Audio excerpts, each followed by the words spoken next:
Տեղի ունեցել վարչապետ Նիկոլ Փաշինյանի եւ Հնդկաստանի վարչապետ Նարենդրա Մոդիի հեռախոսազրույցը։ Ղեկավարներն անդրադարձել են երկկողմ եւ բազմակողմ ձևաչափերով փոխգործակցության հարցերին, քննարկել Հայաստան-Հնդկաստան օրակարգի մի շարք ուղղություններով հարաբերությունների հետագա խորացմանը միտված քայլերը։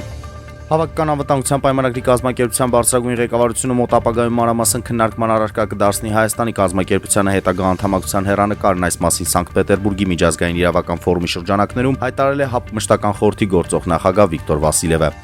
Սահմանադրական դատարանը սահմանել է ազգային ժողովի ընտրությունների արդյունքների գործի քննության ընթացակարգը, ըստ այդմ ՍԴ որոշման բանավոր դատաքննության ընթացքում կողմերի ելույթների ժամանակը դիմող կողմերի համար սահմանվել է մինչև 40 րոպե։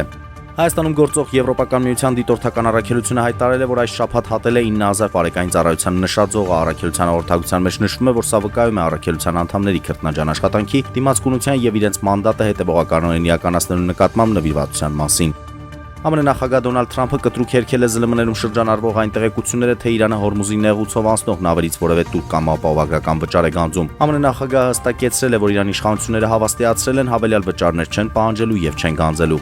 Արգենտինան Միացյալ Նահանգների իշխանություններին է փոխանցել շուրջ 13000 ծնողի տվյալներ, որոնք ըստ պաշտոնական տեղեկությունների չեն կատարել երեխաների նկատմամբ իրենց ալիմենտային պարտավորությունները։ Բուենոս Այրեսի իշխանությունները հույս ունեն, որ այդ անձինք չեն կարողանա ներկա գտնվել 2026 թվականի ֆուտբոլի աշխարհի առաջնության հանդիպումներին։